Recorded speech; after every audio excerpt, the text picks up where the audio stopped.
বালিগঞ্জের নির্বাচিত প্রতিনিধি বাবুল সুপ্রিয়র মতোই সায়ন্তিকা ও রেয়াতের শপথ নিয়েও রাজ্যপালের কথা খাটল না। ডেপুটি স্পিকারের বদলে স্পিকারই শপথ বাক্য পাঠ করালেন তৃণমূল কংগ্রেসের দুই নির্বাচিত জনপ্রতিনিধিকে। রাজ্যপালের অনড় অবস্থানের জন্য নানা টালবাহানা ও জটিলতা তৈরি হয়। শেষ পর্যন্ত জটিলতা কাটিয়ে শুক্রবার বিধায়ক হিসেবে শপথ নেন বরানগর ও ভগবানগোলার নির্বাচিত জনপ্রতিনিধিরা।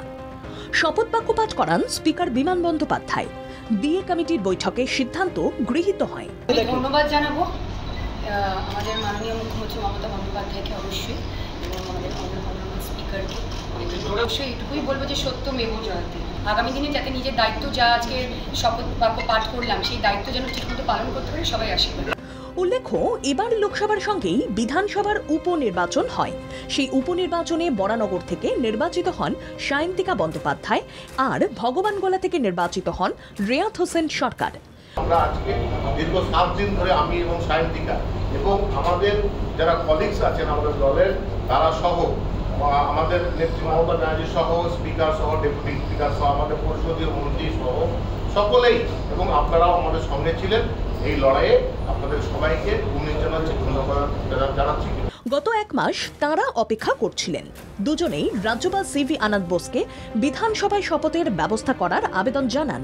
তাঁরা রাজভবনে না গিয়ে গণতন্ত্রের মন্দিরে দাঁড়িয়ে বিধায়ক হিসেবে পথ চলা শুরু করতে চান বলে তুলে ধরেন। কিন্তু রাজ্যপাল ভিন রাজ্যে চলে গিয়ে জটিলতা বাড়ান। প্রশ্ন ওঠে, গণতান্ত্রিকভাবে নির্বাচিত বিধায়কদের শপথের অনুমতি দিতে কেন গড়িমসি করছেন রাজ্যপাল? কেন সাংবিধানিক প্রধানই বিলম্ব করছেন? তাই নিয়ে দুই বিধানসভা এলাকার মানুষের মনে প্রশ্ন দেখা দেয়। কারণ বিধায়ক পদে তারা শপথ না নিতে পারলে উন্নয়নের কাজ সম্ভব নয়। পরিষেবা প্রদানের কাজ শুরু করা যায়নি দীর্ঘ 1 মাস ধরে। এই অবস্থায় বৃহস্পতিবার সাংবাদিক বৈঠক করে বিশেষ অধিবেশনের কথা ঘোষণা করেন স্পিকার বিমান বন্দ্যোপাধ্যায়। শুক্রবার দুপুর 2টায় এই অধিবেশনের ডাক দেন।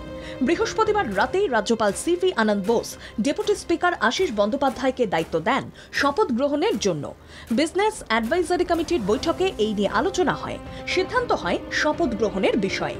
অবশেষে শপথ গ্রহণ করলেন নবনির্বাচিত 2 সদস্য।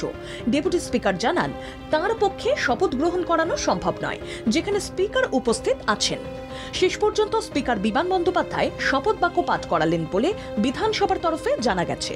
নির্বাচিত জনপ্রতিনিধিদের শপথ নিয়ে টাল বাহানা করে রাজ্যপাল যেভাবে 1 মাস সময় নষ্ট করেন, তাতে অনেকেই সিভি আনন্দ বোসের ভূমিকা নিয়ে প্রশ্ন তুলছেন।